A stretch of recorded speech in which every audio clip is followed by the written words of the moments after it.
All right, guys, it's time for the Next Level Guy Show, a men's interview, interest, and improvement-focused podcast featuring interviews with the greats from all industries to help you better your life. Each week, a new episode features an interview with one of the greats, covering all aspects of their story, from life hacks to tips and protocols that have allowed them to live life on the next level. We then highlight concrete action steps that you can use to improve your life. And now, your host, Ian Dawson Mackay.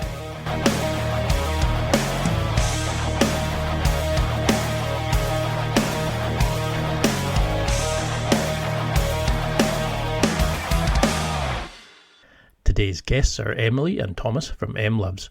Emyli is the head coach and co-founder who completed a 100-date experiment and went on 101 dates with 52 different men. She used the research from the experiment to become the foundation for her successful coaching program, and today she's an expert at helping men and women find love using a method called mega dating, which is the process of dating multiple people at the same time to diffuse energy and increase confidence. Thomas is a coach and co-founder and spent 6 years being single in San Francisco, one of the most treacherous cities for men to date. During this time, he researched and experimented heavily with dating, courtship, and mate selection. He conducted numerous data-driven psychology, communication, and relationship strategy experiments, which ultimately led him to meeting Emyli and ending her 100-date experiment. Years later, they're still together, happily married, and have a child. Together, they help men and women just like you reach these very same milestones. The theory is, do the work to find the right partner from the start, and you can avoid divorce and unhappiness in the long run. They train you to win first place in love by attracting your perfect partner, by treating dating as a social experiment. And now, let's get to the interview. You're welcome. Yeah, thanks for having us. Well, it's so good to have a dating coach on because I need all the help I can get. My mum is delighted that I'm getting the help that I need. But for people who don't recognize your names and you've got the sensational products, you're helping so many people, how would you introduce yourselves? Yeah. Emyli and Thomas, we're the head coaches here. Emyli, I would say, is the main event. She did the 100-date experiment. I'll let her rattle that off. But we got a great team of coaches who help all of our students. We work with men who are looking for relationships or love or marriage, want to take their dating game to the next level. And that's kind of who we focus on helping. Yeah. Nailed it. What else could you say? I mean, you did a great job. Yeah. We're, yeah. Go ahead. Rattle it off. No, that's all. Okay. So before you got into this and did your experiment, etc., what was your dating history like? Because I know I would never want anybody to see the pre-Ian, but what would you say you were like? What was your success like, or how did you approach dating beforehand? Before I started the 100-date experiment, I was coming out of a really toxic relationship, and I was really not sure whether love existed or not. I really didn't see any role models in my family for good relationships, and the relationship I came out of was really unhealthy, and I knew that I couldn't have that happen again. So I decided, I was in school, I was learning how to do experiments, like social experiments. And I thought, why not do a dating experiment and see if love is real, if it can actually make things better, and if you can figure out what causes success and failure in dating. And so that's kind of how that started. But it came from basically being terrible at dating and not having a clue, and I dated a couple people where I told them, oh yeah, I told my mom about you and you're the perfect guy. And yeah, hot mess for me, I would say. I was coming out of a toxic relationship and I wanted to make sure that I didn't repeat that again. And I also didn't know if true love existed. I was wondering if, I didn't have any role models in my family or anything like that. And so, I just wanted to figure out what caused success and failure in dating, because I couldn't quite figure out why I'd stayed in a bad relationship for 3 years. And I wanted to make sure I didn't have that happen again. So you went on a 100-date experiment while you were at Berkeley? right? Mm-hmm. Yeah, and that's where I met her. But before that, I was single for about 5 years, and I moved to San Francisco at 25 years old, all by myself. Had no friends. I went there for a job, and my dating game was a total mess. San Francisco is a very tough market for men to date, and I really struggled competing against guys who were 27, 28, 29, 30, and older. But I did have a friend who did teach me a little bit. He was in the pickup artistry community. I tried that for a couple months. Thought that was really inauthentic. It really wasn't for me. But I did pick up some conversation skills and things that helped at least get me moving on the right path forward. And then, every year I got a little bit better and better and better. I literally did everything in person back then. There was like OkCupid and Match, but I really wasn't into that. So I went out a lot and I met a lot of women in person. We actually met through that same friend. So we kind of met through a mutual friend. So just improved every week for 5 years. Hello. And you went through this 100-date experiment. What was the initial kind of idea to look at it from a data-driven focus rather than an emotional kind of reaction to dates? What did you learn about yourself, about dating, about attraction during that time? So really, I learned that the ego, which is, how we, it's like our identity, right? The ego really can hold us back from love, and it can, it's really about being vulnerable. I think that was like the biggest takeaway. It was like, you got to be vulnerable. You got to be real with people. And when I first started the dating experiment, I thought, oh, I'll be so sarcastic on my profile. And, basically I had a lot of defense mechanisms. I was trying to be clever and cool instead of real and authentic. And that was just my ego, trying not to get hurt. Right. And so I think that's the biggest thing I learned is that you got to just be yourself and you got to be really authentic. Although that's hard to say, you just tell somebody, oh, just be yourself. What does that mean? It's a journey to get there, to even figure out who that is a lot of times. Yeah, I tell everybody, who wants to join our program, dating is not a quick fix. It's not something that a couple of sessions is going to make you a Don Juan. It's something that you have to dedicate, 30 minutes a day, an hour a day, a few days a week in order to get to the results that you want to get to. If you want to start and stop dating, you want to date for a couple weeks and then take 3 months off and repeat that cycle, the pattern is going to continue. And can you give an explanation of what the experiment was? Because I actually love this idea of looking at things instead of looking at it as an emotional activity. Like, I'm a bit nervous about going back to jiu-jitsu after a year's injury. And I thought, I'm making such a big deal of it in my head. But when I learned about your approach to experiments about dating, I thought, I can do that for jiu-jitsu. And it took all the stress, the purpose away, and I focused just on the raw data and doing it again and again and again. And it's breathtaking how you remove all that stress and the hassle. But how do you apply it to dating, and how do you keep it, for somebody that's doing that kind of experiment, and Thomas, for yourself, who's actually been speaking to somebody who's doing that kind of experiment, what was your views on that kind of experiment from both sides?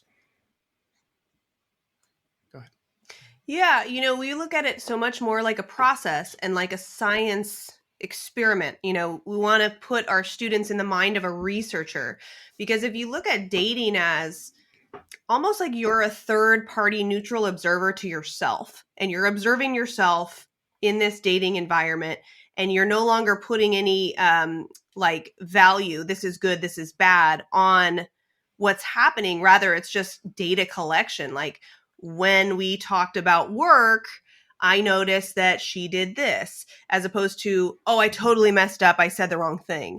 It takes that layer of self-judgment away, which, really that doesn't do you any good anyway. If you can get curious, that's when you can become less judgmental towards yourself in the process of dating, and you no longer look at it like your expectations go away, basically. And so you can be more present in the moment. You can understand what's causing you to have success and failure in dating, and really look at it without judgment. And I think that allows you to really make those changes, because if we don't look at ourselves as like, oh man, I'm terrible at this, instead we're like, when I say this, I notice people make this facial expression, and maybe that means that it's not really what I should be talking about. It's just so much easier to make changes. Yeah. And, I think one of the great things about, our program and service is, there's a male and a female head coach. So I know from my experiment back in the day that if I went out and I, approached, 8 women every single weekend, and I had a goal of getting one number, eventually I had a goal of who cares? I'm just going to do what I'm going to do. I'm going to get to my 8, and I don't really care if I don't get a number. And I think, we're trying to datafy dating as much as possible. It's really difficult. But we do leads trackers, and we give our students like a workbook where they're able to look at their success on a numbers level, assuming that they're tracking everything that we tell them to do. So they're able to say, okay, the normal metric here is 22%. You're at 18. How can we get up to the normal metric? Because I love that idea, because I'm a big fan of systems. I love making routines, processes. I sound so enthusiastic and interesting, I know. But I was thinking, why didn't I do this with dating? But then I kind of thought, I kind of do it with A/B testing. Have different profiles, different photos. And it's like, okay, that's quite interesting. But how do you get somebody to actually start believing they can get, do 100 dates? Somebody that's maybe a virgin, somebody that's come back after a divorce. Do you see a similarity in the problems guys come to you with? And also, how do you start getting them to believe it? Because like for me, I can't imagine having 50 dates in a short time. How do you get somebody that self-esteem up? Yeah, great question. One of the biggest components of our program is we have peer sharing. So you're not just working with one coach, you're actually interacting with all of the students in our program, and you can see when other students are succeeding. We have a #win philosophy. So in this online community, this private online community that we have, students can see each other, interact with each other, and then also they share their wins. And so one guy who might be like, oh, I'm never going to get there, sees that someone else just got into a relationship and he's only been in the program for 2 months. Or they see that this guy's gone on, we had one student who went on like 70 dates. And by no means do you need to do 100 dates. I actually only have you focus on 20 dates in 90 days. And that's really so that you can see patterns in your selection process and make changes. You don't need to do 100 dates. But to be able to see what's going on for other men and realize, I'm not alone. I'm going through the same thing. And then this guy, he just got in a relationship. Well, man, I feel like I could do it too. So that's a huge thing, I think, is just seeing your peers succeed. Yeah. I mean, with the self-esteem thing, I think everybody's a little lonely these days. For example, so our program never ends. It's a lifetime program. And one of the reasons we're doing that is because people can meet each other. The New York guys, there's a big pot of New York guys in our program. They just actually had a barbecue. They all met up in real life. They got to know each other. They share their wins and losses. They go out together. I run a biweekly man cave event in the program where everybody can come, and all the guys, it's men only. We got a big woman coach team, but I run that call. Guys can come in, share war stories, get stuff off their chest, and move forward. Yeah. And I think the relating to each other really helps them to see that this is possible for me. Somebody might be telling their story and be like, man, I didn't think I could do this, but then I changed my photos and I changed my outfits and blah, blah, blah, blah. And I use the messaging strategy. And now I have more matches than I know what to do with. And I think that really helps them to think, okay, well, maybe I could do it too. And then they start following the system just to see if it's possible for them. And then they start having wins and they're like, holy shit, this is cool. So how would you start with somebody setting goals, like realistic goals? Because, you're going to get somebody that comes in and thinks they've just come out of a relationship. They're going to walk in and meet the lady of their dreams. But there's a lot of rejection. There's a lot of people just there for attention and stuff like that. How do you start kind of drawing them in, but also bringing people up to think, no, you're not just going to have to find the dregs. How do you get them to kind of understand their value, but also not overestimate what they're going to do and lose confidence because they haven't seen that success as they go along? Yeah, I mean, I'll start this one. I do most of all the introductory calls. So, I go really deep with them in the beginning before they're even a member of the program. I'll be able to determine after 10 years of doing this where they're at on their journey. If they've never been on a date, never been on a relationship, and I'll determine for the team like what their goals are. We try to do 20 dates in 90 days. In some cases, it's like, hey, let's get your first date and then we'll figure out a plan. Right. So we're able to kind of customize the plan for each person based on their skill level. And we determine that on the first call. So that makes sense. Do you want to add anything there?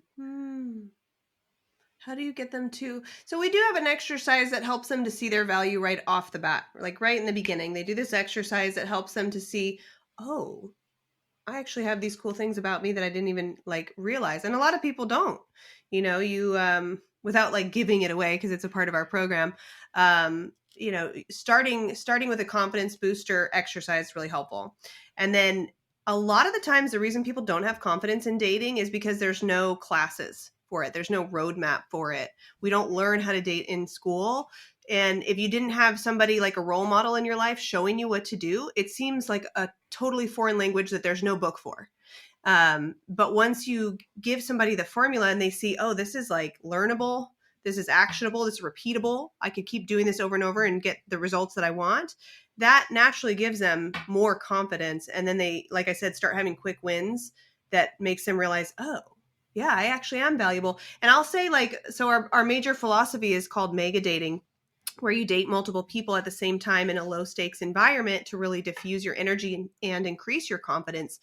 As you go on multiple dates with multiple people, you start to naturally become more confident because you're not laser focused on one person, and you're able to see, like, you don't look at yourself as much as you're looking outward at the other people that you're dating. And it helps to really diffuse your energy and just boost your confidence because you're like, wow, if this girl doesn't like me, it's interesting because this one does. And, it just helps you to realize that you don't need to take it so personally if something's not working out. Yep. And do you find there's like a problem with the way that, like you're saying, we weren't taught this at school, that we kind of hold these traditional ideas of what attraction is, how the men's role in the relationship, how you're to chat, how you're to, to offer dates, to go for dinners and things like that. Do we need to scrap all that with a modern way of dating, with, how both sexes now want to find what they want and have their style of dating? We don't have to go down the traditional values of what's expected of you in a relationship, because I think that really messes up a lot of people. Like when they're younger, we're never taught how to communicate. It being the most natural thing in the world, but we're not taught how to just be normal people and show our true selves to people. You're told to play a character, to take people on 2-hour dinner dates and stuff like that. Do you think we need to just scrap the rule book with modern day kids? I would definitely scrap dinner dates. I think dinner dates are definitely a no-go. At least for a first or second date, I wouldn't do it that high pressure. That's so stressful. You get on the date, in 30 seconds whether you want to see the person again. Then, if it's not somebody that you want to spend time with, you're like committing not only to a lot of time, but probably a lot of money too. And then it's awkward. Yeah. I mean, I feel like, Ian, over the last 5, 6, 7 years, traditional dating, putting all your eggs in one basket, has been degrading at a pretty high clip, just from what we've been seeing in terms of how to get men into a relationship. So yeah, I would say that it's already been degrading the traditional values. I would call it almost dead at this point. Some of it. I will say, we all have masculine and feminine energy inside of us. And to create the sexual tension in a romantic relationship, you want to have polarity between masculine and feminine energy. So there are certain things that you want to do that are kind of like traditionally masculine. Yeah, being a leader, right? We teach men how to be leaders, and women in a lot of ways, when they get off work, when they've had their masculine role all day, they want to let go, and they want a man to lead the conversation, the communication, and really the entire date. Yeah, date planning. So that's what we do for our men, is we turn them into leaders. Yeah, because that's why I was very interested in your program, because you made it like very low stake dinner. Going and meeting somebody in a coffee shop, go and then judge it.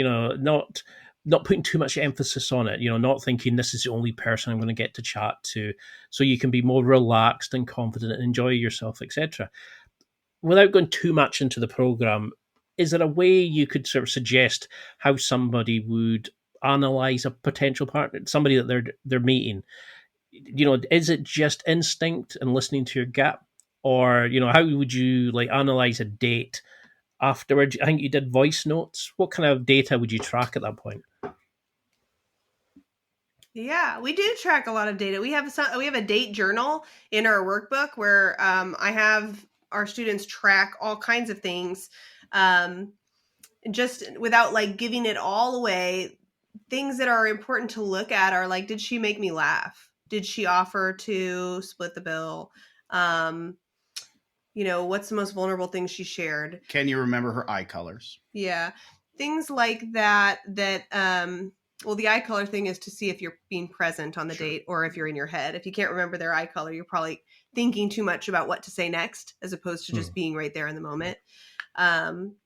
But yeah, there's definitely patterns that you want to look for. We also, in our program, we teach people about what time of day they should be going on dates, what day of the week they should be going on dates, how much money they should be spending on dates. And so those are things we track as well, just to see there's predictable choices you can make in dating that will cause you to have lower success. So we want to track those and make sure that we're changing those habits. Like dinner on a first date, that's a bad habit. And so those are things that we look at. But then also you want to look at, we have something called the Ideal Girlfriend Profile in our program, and you use your own dating history to really identify what traits you're looking for in your ideal partner, as well as what traits you don't want to find again, right? I don't want another alcoholic, or I don't want another woman who's whatever. You want to track it and see if your patterns are shifting, or if you're continuously attracting maybe a toxic relationship pattern. So we use basically data sheets. We're kind of nerdy. We're really into data and spreadsheets and things like that. So we track it. We try to take the subjective experience and quantify it, make it a data informing process. No, I love it, because I'm a big fan of Excel spreadsheets. I love kind of manipulating the data and checking it and things like that and making a system of it. But you must have had a lot of feedback during these dates. Was there kind of a standard thing you'd hear from guys saying, why they thought they weren't successful with women, why they broke up with their partners? Did you see kind of where guys were going wrong with it, or the baggage they were bringing along to it? Because I know when I was younger, I broke up with my ex and I used her as a benchmark. So I kept her on this magical pedestal that she was the best, and I judged everybody against her. And a couple of dates, they weren't giving me the highs that going with this girl were, but I wasn't giving them the chance to bring me to that level. Do you think that's the kind of, how do we go in it with open eyes and an open heart, rather than, well, what's the point? It's not going to be like my ex or anything like that. Do you see the problems, commonalities, and problems people brought? Yeah, I mean, I would say, just first off, from one thing I would tell you is, when you're not over your ex yet or your past relationship, we'll send you to therapy. We'll send you off to somebody else who can help you solve that before joining our program. We want to make sure people are totally ready to date and be open. 50% of dating app users have never actually been on a date on the app. So we want to make sure the people we bring in our program are ready to go out there and date and not be a plague to the dating apps. Yeah. I would say too, let's see, there's a couple of things that I wanted to address there. Yeah, being ready is really important. I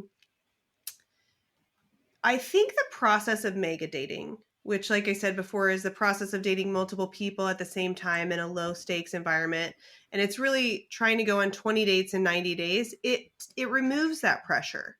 Because you're not going into date number one with this is going to be my wife, or she better be better than my ex, or she's out. You're looking at it from such a different perspective. You're like, I'm a researcher. I'm trying to figure out whether I like this person and why, whether I don't like this person and why, whether they like me and why. You're just collecting data. So it takes that pressure off to, this is going to be the one, and I think that naturally helps with the comparison thing. Yeah, and if you're putting your ex on a pedestal, My biggest thing for that is like, why are you doing it? What are you gaining out of doing that? How is it holding you back? That's something that needs to be solved ASAP. Otherwise, you might get stuck for months or years in the same position. Because I can remember when I kind of just, the light bulb came on and I switched off, and it was like, whoa, I've kind of been living in the past. I've been creating this and it was kind of like, this is where it would have been perfect for me, because if I had your program at that time, I could have killed it, because I was suddenly, it opened so many doors. I was like, I'm going to do this, I'm going to do that. And I think it's terrifying that so many people are living destroyed by somebody else without knowing how to do that, how to change it. And I do recommend like therapy and stuff like that, but that's why your programs are fantastic, because you're showing people that there are better ways to do this, and you can help them in so many different ways. So if somebody was listening just now and thought, okay, you've mentioned the program a few times, what do I get out of this? Because you have a very stacked set of coaches. You look into so many different avenues and help in so many different factors of dating. Why should somebody pick up your program at the moment? This would be a perfect time to start selling it. What do I get if I sign up for your program? I mean, look, if somebody's interested in our program, I think the first thing that they should do is watch our free masterclass. It's about a 40-minute video where they can really determine like if they think it's right for them. Emyli leads this masterclass. It's pre-recorded. She talks about our philosophy. She introduces our team of coaches. She'll even walk through some of our date blueprints. Most people who watch that will know for sure if it's right for them or not. But really, our program is, the power of it is we don't give up on anybody. So it's a lifetime membership. So if accepted, if it's a good fit, right, and we decide to work together, there's a huge video curriculum of material. Hours doesn't really matter. It's the material itself, but there's about 20 hours of material that you'll want to get through in the first 30 days to catch up with everybody else in the program. We got 2 group coaching calls every single week that Emyli leads, where you can literally get coaching for the rest of your life. We know after doing this for 12 years that it takes about 2 to 9 months for most guys to get in a relationship. We used to do a 90-day program back in the day. I don't know, it was 30 or 40% of the guys would get into relationships by then. So that wasn't good enough for us. We like to be A players. So we want to make sure we see everybody to their goal, whether it takes 2 or 9 months. Accountability buddies, meeting friends is really cool in our program. If like you're a New York City guy, for example, and you move there for a job and you're single and you're looking to meet friends and date, I don't think there's going to be a better community and program out there for you. Any major metro really.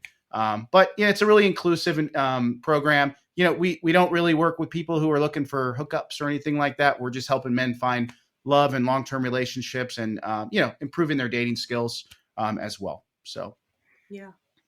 Anything else? Yeah, we're going to help you find love, man. We're going to do everything we need to do. So we got all the stuff, all the things that you need. Yep.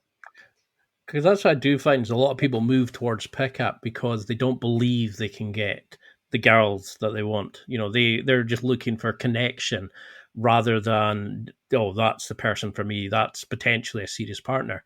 I mean, I was into pickup when I was younger, and you play a character. It ruined me. But I find this kind of approach so much better. That you help the person find themselves, be themselves, and meet people to actually find potential dates for them. And I love that you deal with relationships, not with hookups. And that's so refreshing to see in a dating scene. So for somebody listening, as they start going through this, how do they deal with the social exhaustion? Because I found going back to coffee dates when I spent so long putting on the COVID chunk of weight, not going out. Suddenly people are saying, let's go for a coffee. And there were all these people everywhere. And I found multiple nights out just knackering. How do you build up the social muscles, so to speak? You start small. So it depends on where you're at. Everyone starts from a different place. We've got, a couple people who still are a little bit hesitant to go out after COVID, and they started with mainly virtual dates, and that's working for them. So virtual dates to in-person dates. And that's kind of cool too, because you're not having to mobilize, go out, spend money, travel. You can just kind of see if you're vibing with somebody. If you can see them and hear them, 80% of communication is nonverbal. So that's really what you need to feel whether there's going to be chemistry. So it saves you time, and also it just gives you like little baby steps. And then even, with one of our students that I'm thinking about, going to a social event to meet people in person was really overwhelming. So baby steps. It's like, why don't you just drive to the event, whether you go in or not? Yeah. You took the step. It's kind of like if you've ever heard in personal training, they say, just put your workout clothes on. That's all. Just put them on. Because once your workout clothes are on, you're going to probably want to go work out. But just focus on that one baby step. So just get in the car, go to the event. You don't have to get out of the car, but you probably will. Yeah. I have nothing to add to that. That was great. Yeah. But it did remind me when I was in college, though. I was trying out for the baseball team, and I remember there was multiple days of tryouts, and I remember just putting on my baseball clothes, and I drove there for the first day, and I literally just sat in the car. I was so scared I went home. But the next day I went and I actually got out of the car. So that was interesting. Yeah. Yep. There's baby steps. It doesn't have to all be done in one day. Yep. Yeah, because they used to say that about working out. Go in, do one set, one rep, and then leave if you want. But if you're still not feeling it at that point, leave and go home. But at least you've gone into the motion of fighting against that rejection muscle. Because that kind of leads me on to, how do you deal with rejection? How do you reject nicely the people that you're not, and maybe maintain friendships and stuff like that? And how do you sort of funnel them? Maybe, I don't know if it's leaning too much into the program, but is there a way you could kind of give a bit of advice to people about how they can decide if they would like to see somebody further? Maybe it's a second date, rather than just, okay, the next person. What kind of data are you looking from? So I just want to make sure I understand the question. So,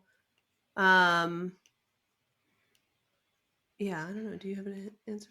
The rejection port. How do we help our men in our program with rejection? Was that the main question there? Yeah, it's how to go through the dates and think, okay, I'm not interested. That person, it could be a friend. That person I would like a second date with. How do you start putting them into their data sets to then proceed with it? So you're not leading people on, but also how do you deal with if somebody else says, look, I'm not interested. Thanks for the date, but I'm not interested. How do you reject, and how do you reject? How do we make it not an emotional thing, but a data, okay, that gives me more feedback?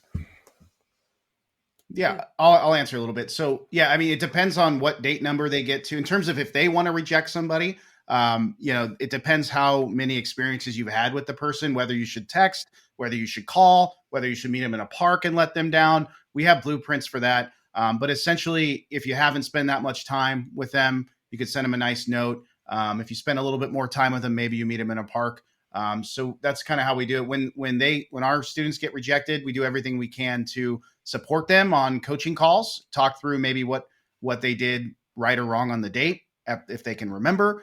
So we just really just support them, whether it's in the private community, whether it's in a coaching call. We just get them to show up so we can talk through it. Yeah. I think what's really interesting to observe is a lot of these guys come in and they're not having success, and then they start having success and they realize that part of success means they have to reject. Mm-hmm. And that's really brand new, because they weren't in that position before where they had a lot of options. And it's really, that is to answer your question about how do they find their own value. That's a part of it. It's like, all right, so this girl is like not responding to your messages, or she's not responding in the way that is respectful. She's canceling things last minute. She's communicating in a disrespectful way.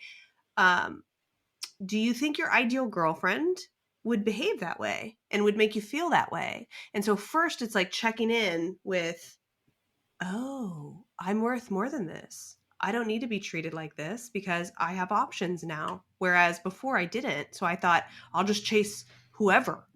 And so that's really a cool process to see them realize, oh, now I have to change and I'm going to have to let this person down.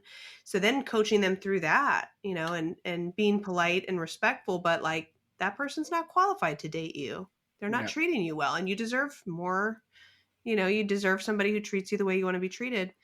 So that's really interesting. And then of course, rejection, when you're getting rejected, it will always cause emotion. We don't want to be rejected. It hurts. Even if we didn't really like the person, it hurts our ego. We're like, oh, what's wrong with me? So it's just reminding yourself that it's not really a rejection that means I'm bad. It's just there wasn't chemistry there. Yeah. It wasn't the fit. And I'll tell you, just from my experiment, like I'm a pretty humble guy, Ian. I've probably approached 1,000 women in my 20s. You get to a point where you just do not care. You get to a point where, it's fine. You don't want to go out with me again. That's cool. And you're just on to the next one. Becoming numb also has its downsides as well. You need to remember to value every experience. Yeah. And it's important to celebrate your actions, not your outcomes. Yep.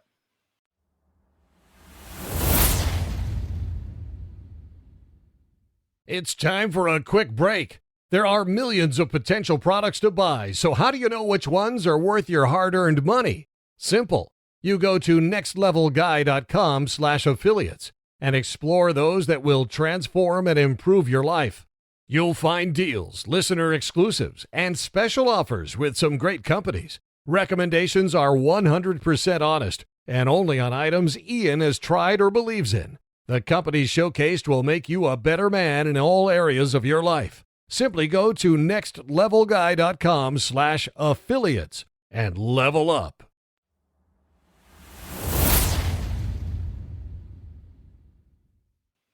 I love that. I love that. That would help so many people, because a lot of people think, oh, she rejected me, it's the end of the world. Well, you should be glad. It's stopping a lot of wasted dates, a lot of resources, time, money, etc. Now, when you're going on these dates, how do you be yourself? I know it's a kind of cliche thing to say, but I found that when I was trying to be a normal guy, didn't really work. I always felt a bit off after our, texts and stuff like that, because I found myself being a bit too emotionally invested. I was always, I probably text too much. I probably was doing too much for them, and probably coming on too strong.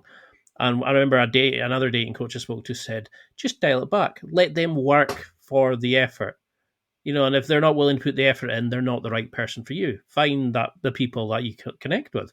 But as soon as I started talking about the podcast, jiu-jitsu, all these sorts of things, I became alive in dates rather than playing the character. How do we be ourselves and build this kind of, sell yourself on a date?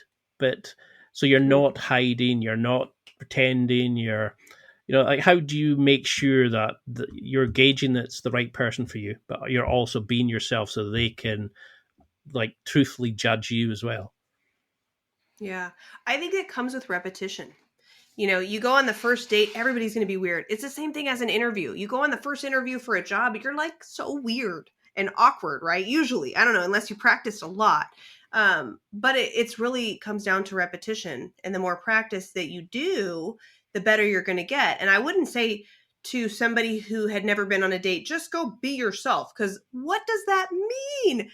A lot of us don't even really know who we are yet. B, there's a lot of stuff you could do wrong on a date, to be honest with you. Like, be yourself, and now you're going to go talk about work the whole time, or you're going to talk about exes, or you're going to talk, you're going to say something that's like, that's not really talking about your medical condition, right? Like, that's not super sexy. But we give our students a framework for here's what's good to talk about. Here's what's going to pull at her emotional heartstrings and get her really engaged in the conversation. Here's a framework. And in the beginning, everybody's awkward because we don't think about it naturally. It's kind of like interviewing. You go on an interview. Interviewing is not natural. It's not intuitive. You don't just go on an interview and crush it and get a job at Google, right? You got to practice. So I think with practice, you start to get really that skill set for socializing. And it really is a skill set. How do you communicate in a way where you're helping someone engage with you, and really it's a fun conversation, it's a meaningful conversation there's a set of skills that you need to develop. And then as you're developing those, you start really learning kind of who you are. So I would say it's through the process, honestly. When I did the 100-date experiment, I started out totally in ego. Really, I was just an asshole. I was kind of like, I don't know, I can't explain it, but I wasn't being myself at all because I still didn't know who that was. And it took going on a lot of dates to realize, well, I got tired. You get tired after you do a bunch of dates. And eventually you're like, oh God, I can't put on a show anymore. I'm just going to be who I am, take it or leave it. But I've also developed social skills so that when I interact with somebody, it makes them feel good. Does that make sense? No, definitely. I mean, because I think that's the problem is there's too much of this.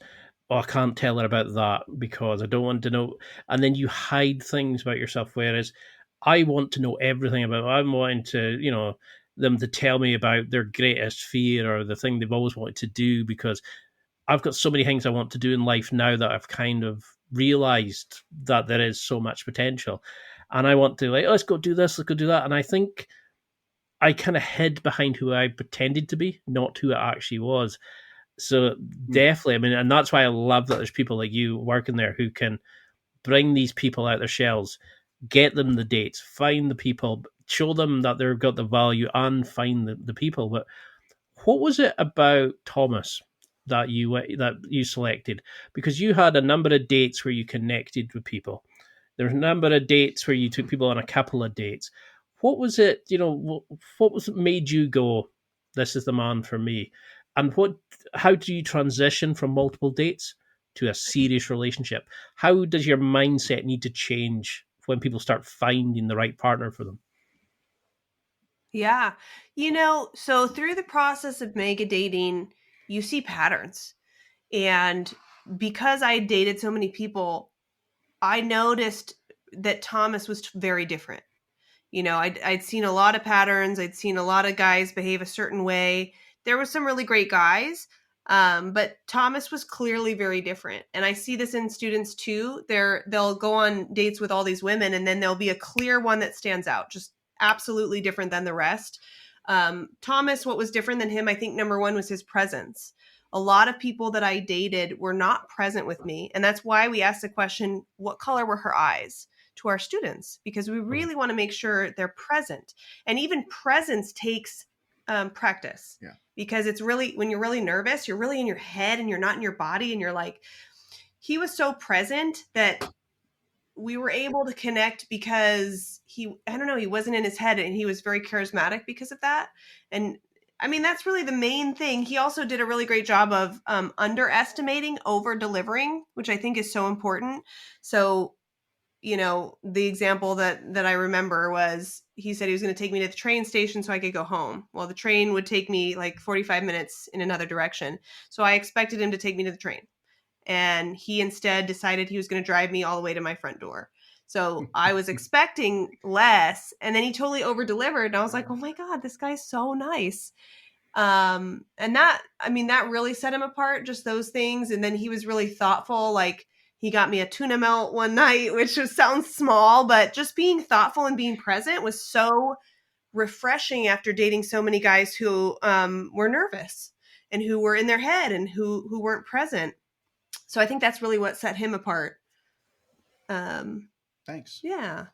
He just seemed to be more focused on not himself, if that makes sense.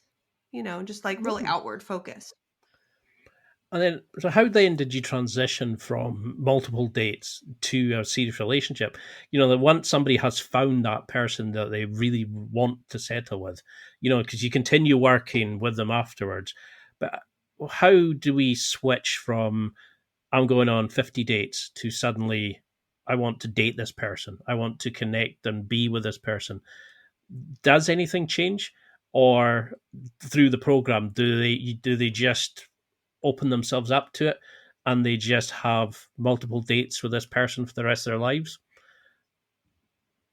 Yeah, it's interesting. I have a guy right now who I'm working closely with who just is going through that transition, and he went on like 70 dates, and it's just so clear when the person shows up that's your person. It's just like really obvious when you've gone on so many dates. They're putting in effort, you're putting in effort. It's like equal, they're respectful, all that stuff. Yeah, there is an interesting transition. You don't want to rush it. I think not a lot of people, some people rush it, some people avoid it.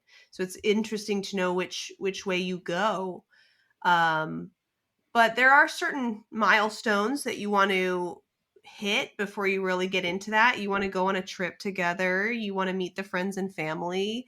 You want to have a fight. You want to see how that goes.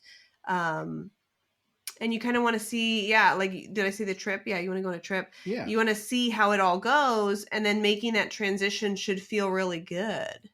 Yeah. And, and then you just date, I guess. Yeah. You go through I'll tell you our story. So when we met, we were both dating other people. I was actually dating another girl named Jamie. That was another reason why I was so relaxed. Emily was like absolute stunner. I was just like, yeah. I wasn't, there wasn't a lot of pressure on me because I was kind of dating somebody else, not really, but enough. And we dated for like 4 or 5 months, I believe. She actually didn't want to commit to me as quickly as I think I was ready at about month 3 or 4. And I remember we took a trip actually to Chicago to watch a Cubs game. And we got family out there. And I remember going to a game with her.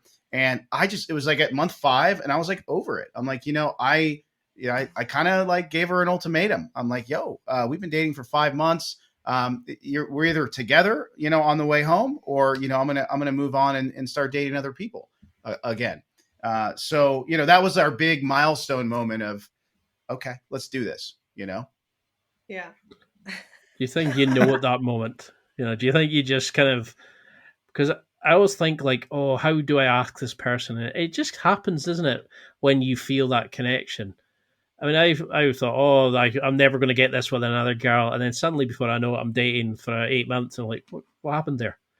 And I think we make it overcomplicated, don't we? We just get in our own ways. Yeah. So what kind of changes, have you seen in your clients? Do you have a favorite client transformation that stands out, that somebody that you think is the standard for your program, that just is the ideal person if you want to show somebody the transformation that you can instill in your clients or help them find? I mean, we've been doing this a long time, so there's a handful that really stick out to me. I know who you're going to pick. I'll pick somebody else, I guess. You don't know who I'm going to pick. I do know who you're going to pick. Yes. I'm not going to say any names, but this is a guy who just signed up about a year ago, I think. And he did really well in the program, and he got into a relationship. Look, we work with people of all ages, as long as they want love. It could be from 19 to 70. That it doesn't really matter about like an archetype. Generally, it's somebody who's hardworking and willing to do whatever it takes to get to their goal. This specific person, to me, just had what it took. We got in a relationship, and there was a moment where she broke up with him. And because we have a lifetime membership, we helped him get out of that situation, get back with her. Okay. All right. He's one of my favorites because he just, whatever it took, he was going to handle it. And even when they broke up for like 30 days or whatever, he came back into the coaching calls and he's just like, we need to figure this out. I love this person. And it's just people who have commitment to getting to their goal are people that we love to work with. Yeah. Yeah, absolutely. It's cool to see the transformation. So I'm thinking of the student who just got in a relationship like yesterday that we were talking about, or that I was talking to. What was cool about him is that he came from another country and didn't know how to date in America, because actually dating in different countries is way different, right? And so he didn't understand the customs, any of that. And also he felt insecure, like about his height. The country that he came from, it was like not cool to be tall. And so he came in with all of these, like not confident about what to do and really didn't know what was going on. But he looked at it like a science experiment, just like how we talk about. And he went on a ton of dates, and it was cool to really see his confidence over time. He's like, wow, I feel like I could go on a date with anybody. I feel like, I could do this and learn this and master this. And And it was so cool to watch his journey. And then now he just told this girl he loved her for the first time.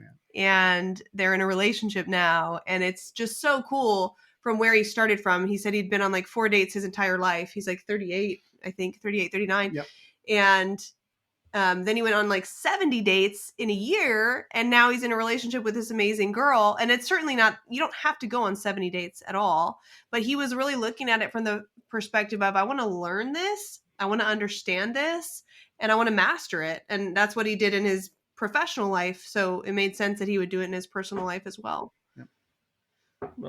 I love hearing stories like that. I love, because people email me and say things like, what's the point? I'm never going to meet somebody, or I'm never going to be able to do this, or I'm never going to be able to do that. And I always come back and say, well, like I've spent days not wanting to go outside. I've spent days not wanting to be awake. And, like when I had really bad depression, it does change.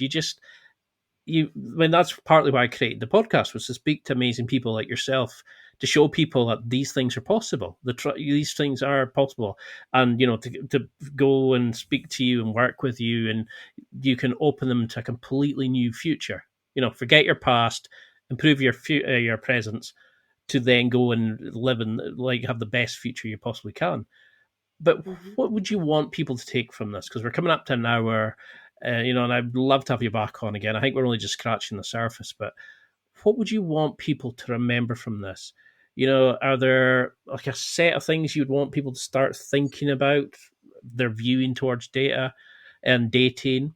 Would you suggest working with a coach? What would you want them to take from this interview as a kind of summarization of everything? Yeah, well, I want to say to people who are listening, the most important thing is that you believe it's possible. You don't have to be certain that it can happen, but you have to have a glimmer of hope. That's really important. So when you're describing these people who are writing into you, that would be like a red flag for me. If they're like, what's the point? Man, you got to shift your thinking to maybe it's possible.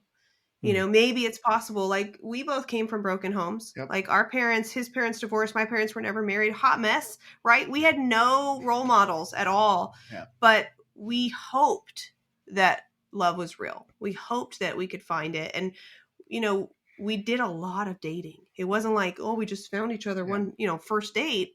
We put in a lot of work.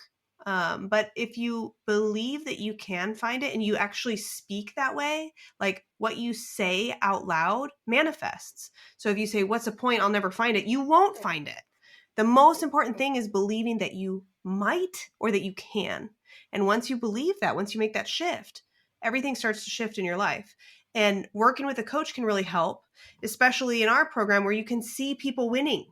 And you can be like, dude, I got more hair than that guy, and that guy's winning, right? I got more teeth than that guy, and that guy's winning. Not to say, people have teeth. But I'm just saying, it's like when you can compare yourself and you're like, oh, wow, that guy, he got a girlfriend? I could do this. So putting yourself in an environment where people are winning at what you want to win at is so important. And that's one of our, core values is winning. We teach people to win. And you got to believe that it's possible. You don't have to know how. We could help with that. But you got to believe that it could work for you. You could find love. It's possible. Find a coach who won't give up on you. If you're looking for love, look for a coach who has it. Big time. And you always want to hire a coach who has what you want. Totally. And if you got 1% hope, we can get you all the way there. If you don't have any hope, if you're at 0% hope, no coach can help you. Nobody can help you. Figure out how to stop being a victim is what I would say first. Once you can clear that up, then hire a coach, then hire a therapist, then move forward. But the victim mentality thing needs to end. That needs to be solved first. Yeah. And also advice from even your friends. Like, I'll just only take advice from people who have what you want. Because sometimes the people with the most, what do you call it? Like, they want to tell you the most. Yeah. They want to give you the most advice. Like, if you look at their life, you're like, oh, dude, I don't want anything to do. I don't want to be like that at all. You got to really, I do that all the time. I got to check myself. Oh, does that person have what I want? They're talking really loud, but they're not saying what I need to hear. Right. Yeah. There's always people that are the most fucked up are always the loudest. Yep. Yeah.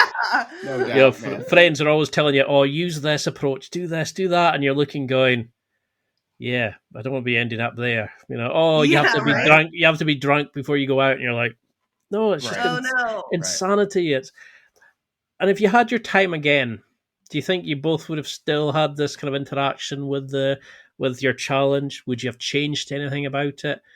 What would you revise it now with online dating and things like that, or do you think it's a great thing for everybody to do?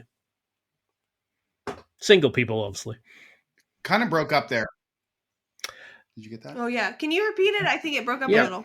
No, it's just to think about if you had your time again, would you redo it?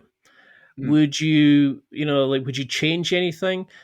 Or do you think this is a kind of approach, mega dating, doing an experiment like this, that would work for all single people? I would definitely change the way I did it back in the day. Yes, I would have done less bars and clubs. I would have done the Emlovz program to the T. Our program has been optimized every month for the last 12 years. So we can see in our program what's working and what's not. We change it. So I would definitely not do as many cold approaches in 2023. In For sure. 2023. Yeah. It's a little different. Yeah, it's way different. Yeah. Yeah. People right now after COVID too are like a little bit timid and scared to get close to people even a year later. And we see it in our program. Like people go out. One funny story real quick. We just had a guy last week go out to a park and approach a woman. A couple, like two women. He approached two women and he told us what he said. It was very, very simple. Followed the blueprint. And, this lady wasn't used to getting close to people, even 3 or 4 feet. And she literally called the cops. And it was crazy. I don't think would have ever happened in my time. Just, hey, how you guys doing? Kind of a thing. So it's a little different these days, dating and approaching. Mm. I mean, I definitely find Yeah, I would it. always do. Like when you can go and speak to somebody in a club or a pub or outside. Suddenly now are they on the apps? What message do you send them? Is it 3 days before you reply? And you're like, no, it doesn't need to be. But it's this silly kind of, oh, no, you don't do that. You have to have this kind of photo. Oh, everybody's got shirtless photos. And, oh, you can't tell them about this because it's not cool. It's nerdy. And that's why I'm so glad programs like yours exist. Because that bullshit can disappear. But how would you change anything, Emily? About what I did to find him? Mm-hmm. I don't think so. I mean, mega dating is a useful strategy for everything. Even for like meeting friends, for interviewing, for like hiring people, It's just like basically just doing something in repetition, I think is just the way to succeed. That's kind of how you actually learn. you just met a really good friend. She did a 20 friendship date experiment last year and met a Bumble BFF experiment. And she met a really great friend who just came over this weekend to meet our new little baby. Super cool. I'm really glad that you did that experiment to meet her. She's super nice. Yeah. The cool thing about experimentation and looking at life from that perspective is it helps you see yourself more clearly. Like when you're looking from a neutral third party perspective and not judging yourself, you start to see like, oh, I'm kind of like, I could improve. Maybe there's some things that I need to work on in myself, to be a better person. And that's really the point of our program is like, you're going to attract that amazing woman when you're the most amazing version of yourself. And that's going to happen naturally as you go through this process, because you're going to see not only the patterns around you, but what we see in the world is really who we are. Like attracts like. So it's like a mirror and it's a feedback loop. And so I think, I would do mega dating again. Spend 30 minutes a day working on yourself. Every single day, it will compound. I promise you, whether it's dating, whether it's at the gym, whether it's talking to random people at Starbucks, whatever it is, just 30 minutes a day, get outside of work, get out of your head, go do something every single day, and it will build. And for people listening now who are so pumped up, they're ready to take it on. They're seeing you too and thinking, oh, that's what I want. Maybe they've come from a broken home. Maybe their parents are together, but they don't understand. They were never taught about connecting or finding the right person. Maybe they don't have good role models, etc. How can people find you guys? How can they join the program? How can they connect with you? Be working with your coaches, that sort of thing. how can we keep, follow this journey that you're on as well? Your social media, your website, etc. Sure. I guess we got hundreds and hundreds and hundreds of articles on our site they can check out for free advice. We have the same amount on YouTube. You could check us out there. Want to give them our website? Oh, emlovz.com, EMLOVZ, VictorZeta.com. If you're interested in the program, I'd encourage you to watch our 40-minute masterclass first, emlovz.com/masterclass. Take a look at that. You'll know probably after watching that 40-minute video if we're something you want to, if Emlovz is something you want to do. And then the next step after that is to book an intro call with us so we can understand your challenges, get to know you, figure out what your goals are. And if it's a good fit, we can talk about how the program works a little bit more in detail. Yeah.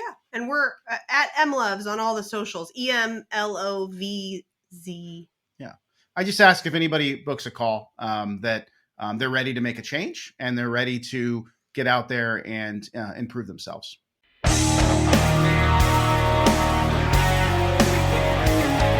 Well, that's it for another week, and thank you for listening. It's now time to take what you've learned and use it to develop and enhance your life with the key points mentioned. Listen, try it, embrace it, use it, and crush it. Now's your time to hit that next level in your life. If you liked this episode, then please leave a comment on the show notes or a review of the show on your podcast platform. Everything helps evolve the show. Until next week, keep seeking the next level in your life.